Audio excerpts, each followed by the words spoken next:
नमस्कार दोस्तों आप सबको पता है कि भारत एक साधु महात्माओं की भूमि है। संत महात्माओं यहाँ पर हजारों देवी देवताओं ने जन्म लिया और इस संसार के उद्धार के लिए अपना योगदान दिया। लेकिन दोस्तों हमने उन्हें कभी देखा और न देख पाएंगे, ऐसा ही लगता है। लेकिन दोस्तों उनके जो हस्तलिखित या फिर उनके जो साथ में जो शिष्यगण थे, उनके द्वारा लिखित ग्रंथ आज हमारे लिए एक अमृत साबित हो रहे हैं, क्योंकि उनके पास जो गुण थे वो गुण हमें देकर गए हैं। लेकिन हम उन गुणों को ध्यान में न रखकर उनके अवगुणों को अपने ध्यान में रख लेते हैं। जैसे कि अपनी आज बात करें कि जैसे अब सावन का महीना चल रहा है, फिर भादवे का महीना आएगा। इसमें लोग रामदेव जी, गोगा जी और शिव जी की यात्राओं पर निकले हैं, कावड़ लेकर निकले हैं। लेकिन इन सब में आपने कभी ध्यान दिया है क्या रामदेव जी के जैसे यात्री जाते हैं? रामदेव जी के यात्रियों को जातरू कहते हैं। बाबा रामदेव जी की मैं बात कर रहा हूँ, जो रुणेचे के बाबा है, जो रुणेचे के धनी के नाम से जाने जाते हैं। उनके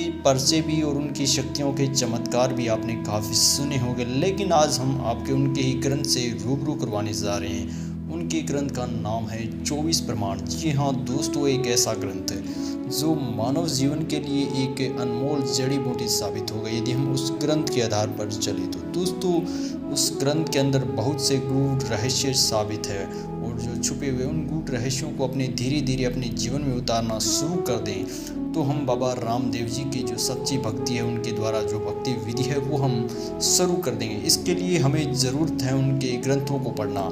हमें ग्रंथों को किसी की बातें सुनकर नहीं, उनके जो केवल हम खुद जाकर उन्हें पढ़ें और फिर हमें विश्वास होगा कि बाबा रामदेव जी क्या कह रहे थे और हम आज क्या करने हैं। क्योंकि हम बाबा रामदेव जी के जातरू बनकर उन्हें पैदल यात्रा करते हैं, लेकिन रामदेव जी ने व्रत रखने तक के लिए मना किया है। तो आपने कभी विचार किया होगा क्या उन्होंने यात्रा के लिए भी कहा होगा? तो दोस्तों आपको मैं ले चलता हूँ बाबा रामदेव जी के पखवाड़े प्रमाण में, यानी जो 24 प्रमाण पुस्तक है उसी के अंदर है एक पखवाड़ा प्रमाण। उसके अंदर जो लिखा है उससे मैं आपको रूबरू करवाता हूँ। चलो दोस्तों आज का वीडियो शुरू करते हैं। दोस्तों आप सबके सामने ये प्रस्तुत है जो बाबा रामदेव जी महाराज की 24 प्रमाण पुस्तक। इसके जो मैं आपको ले चलता हूँ, जो 24 प्रमाण के अंदर है उसके अंदर आपको मैं ले चलता हूँ। तो अभी आपके सामने इसके जो गूढ़ रहस्य वो रखने जा रहा हूँ। तो सबसे पहले मैं आपके सामने एक चीज़ पर ले चलता हूँ जहाँ पर बाबा रामदेव जी महाराज ने पखवाड़े प्रमाण के अंदर बताया है कि जो ये 7 वार होते हैं इनकी महिमा, यानी जो 15 दिन होते हैं उनकी महिमा के बारे में बताया है कि वो हमें किस तरह हमें उनका यूज़ करना चाहिए। इसके लिए हमें रामदेव जी महाराज की जो 24 प्रमाण है ये काफ़ी है। तो यहाँ पर आप देखिए कि बाबा रामदेव जी महाराज ने लिखते हैं कि पिया पखवाड़ा बीत कहे सतगुरु समझाया भजन बिन जासी रीतो। यानी बाबा रामदेव जी कह रहे हैं कि यदि ये पखवाड़ा यानी जो ये 15 दिन वो बीत जाएंगी, सतगुरु बिना जाएंगी तो ये खाली जाएंगे, इससे कोई फ़ायदा नहीं है। इसी तरह बाबा रामदेव जी महाराज ने ये जो अपने इस पखवाड़े प्रमाण के अंदर कहा है कि राम नाम जपो करो कबू न जापे काल। यानी जो बाबा रामदेव जी महाराज ने स्पष्ट कहा है कि राम का नाम जपो, कभी आपको काल नहीं जापेगा। बीज 12 पहर की भजन करो भरपूर। यानी जो दूज होती है उसके लिए बाबा रामदेव जी महाराज, यानी जो बाबा रामदेव जी की दूज को एक विशेष पूजा होती है। यहाँ पे बाबा रामदेव जी महाराज ने पूजा करने के लिए नहीं कहा, केवल कहा है कि बीज 12 पहर की भजन करो भरपूर। यानी भजन करो यानी भक्ति करो, सिमरण करो, पर कहा है कि नाम जपो, यानी जो नाम करो, नाम का जाप करो भरपूर। उन दिना मिलबो नहीं पाक पीव दूर, और तीज 3 लोक में होए रह जियारा। यानी जो तीज आती है उस दिन जो चांद की जो रोशनी होती है वो ज़्यादा होती है दूज के मुकाबले। तो इसी तरह बाबा रामदेव जी महाराज ने कहा है कि तीज को उजारा होता है और बासक सिमरे पताल में ध्रुव सिमरे आकाश। और कहा है कि जो बासक नाग है वो भी भगवान का नाम जपता है, वो पताल में, और जो ध्रुव थे वो भी सिमरण कर रहे हैं आज भी आकाश के अंदर। ये बाबा रामदेव जी महाराज ने बताया है अपनी इस 24 प्रमाण के अंदर। आपको मैं एक इसकी चीज़ पे खास चीज़ पर ले चलता हूँ जहाँ पर बाबा रामदेव जी महाराज ने कहा है, आप ये देखिए, का सतगुरु बिन पावे नहीं भजन तणु वो पार। यानी जो बाबा रामदेव जी महाराज ने कहा है कि सतगुरु बिन यानी जो अपने जो निज धाम है वो नहीं पा सकेंगे। अभी आप इसके साथ देखते रहिए और क्या क्या बाबा रामदेव जी महाराज ने अपनी इस 24 प्रमाण में कहा है। अभी देखिए आज जो अपने 11 का व्रत रखते हैं उसके लिए बाबा रामदेव जी महाराज ने, यानी जो भी व्रत रखते हैं उसके लिए बाबा रामदेव जी ने मना किया है। इन्होंने कहा है कि व्रत करे भूखा मरे पड़े कालजाल, यानी व्रत करे भूखा मरे पड़े जंजाल। यानी जो बाबा रामदेव जी महाराज ने कहा है कि जो जंजाल होगा वो व्रत करे भूखा मरेगा, यानी जो भूखा मरकर मर जाएगा और फिर काल के जाल में जाना पड़ेगा। और बाबा रामदेव जी महाराज ने आगे भी कहा है कि अभी देखो यहाँ पे कहा है कि पूर्णम पूर्ण ब्रह्म है निराधार आधार, यानी जो पूर्णम होता है उस दिन चंद्रमा पूर्ण होता है, उसीलिए उसने पूर्ण ब्रह्म कहा है।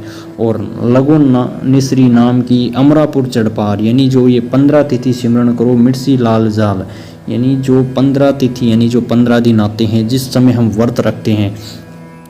बाबा रामदेव जी ने ऊपर आपको दिखा दिया कि व्रत रखने के लिए मना किया है। यहाँ पे देखिए व्रत करे भूखा मरे, यानी बाबा रामदेव जी ने यहाँ पर आप देखिए स्पष्ट किया है कि व्रत करेगा जो भूखा मरेगा और काल के जाल में पड़ेगा। ये स्पष्ट बाबा रामदेव जी ने अपने इसके अंदर बताया है, आप ये देख सकते हैं, आप सबके सामने हैं। यदि आज भी हम बाबा रामदेव जी की यात्रा करते हैं या फिर जातरू बनकर उनकी पैदल यात्रा करते हैं, शरीर को कष्ट देते हैं, लेकिन आप देख लीजिए बाबा रामदेव जी महाराज ने कहा है कि 15 तिथि सिमरन करो मिटसी काल जाल, यानी स्पष्ट कहा है कि 15 तिथि सिमरन करो और काल का जाल तभी मिटेगा।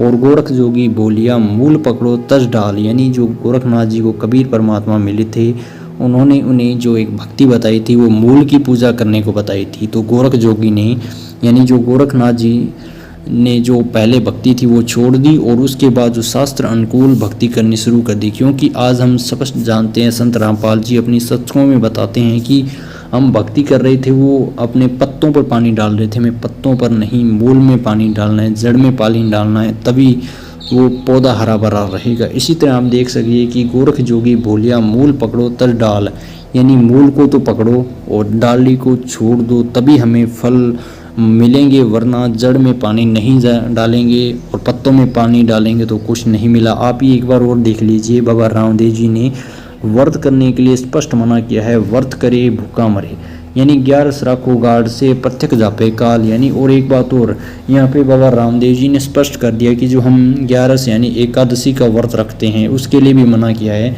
11 राखे गाढ़ से प्रत्यक्ष जापे काल, यानी जो 11 का व्रत करेगा, एकादशी का व्रत करेगा, उसको जो काल है वो जापेगा। स्पष्ट रूप से इसमें किंतु परंतु भी नहीं है।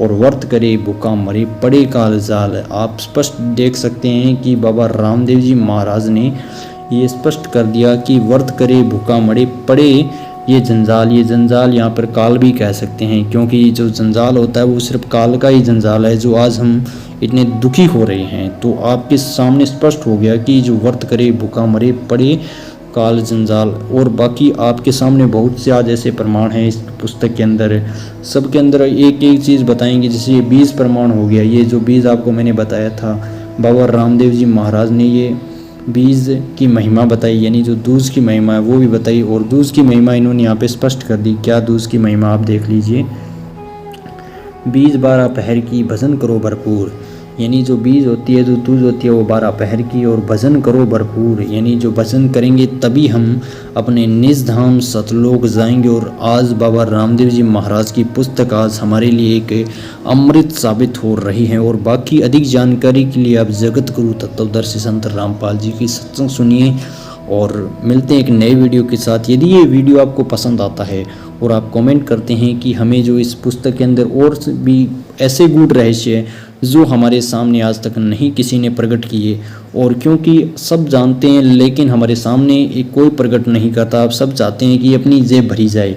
क्योंकि आज जो बाबा हैं, जो पुजारी है, पंडित है, जो बाबा रामदेव जी के मंदिर में भी पुजारी है, वो सब यही चाहते हैं कि उनका भी एक टाइम बंधा हुआ। आज जैसे मैं सवे गया था, रुणेसा गया, और एक झुंझाला नाम की धाम है जो गोसाई जी महाराज की है, मैं सवे वहाँ पर गया। वहाँ की बात थी, वहाँ पे एक जो पंडित थे जो पुजारी थे, उनका एक समय होता था कि वो 2 घंटे वो पुजारी रहेगा, उसके बाद उसका नंबर है। उसमें ये था कि जितना भी जिसमें धन आता है वो 2 घंटे का वो पुजारी वो धन ले जाता था। मतलब ये स्पष्ट हो रहा था कि वहाँ पे जो ये पुजारी, सिर्फ उनको कुछ पता नहीं था, केवल वो उतना ही काम करते थे कि उनकी जेब में पैसा आ जाए और कुछ नहीं। और आज वो मैं अपनी आंखों से देख के आया हूँ। तो ये किताब आज जो मालिक की दया से हमें जो समझ में आ रही है, केवल जगत गुरु तत्वदर्शी संत रामपाल जी महाराज की दया से आ रही है, वरना ऐसा नहीं हो सकता था कि आज ये गूढ़ रहस्य जैसे अपने सामने प्रकट हो रहा है कि हम व्रत भी रखते थे, लेकिन आज पता चल रहा है कि हम बाबा रामदेव जी महाराज ने व्रत करने के लिए मना किया है। जो राजस्थान के लोग हैं वो तो रामदेव जी को अपना पीर जी और भगवान तक मानते, लेकिन उन्होंने जो कहा है उनकी बातों को नहीं मानते, ये सरासर गलत है। तो दोस्तों वीडियो को ज़्यादा से ज़्यादा शेयर कीजिए और कमेंट कीजिए कि वीडियो कैसा लगा और आगे भी वीडियो बनाने चाहिए या नहीं।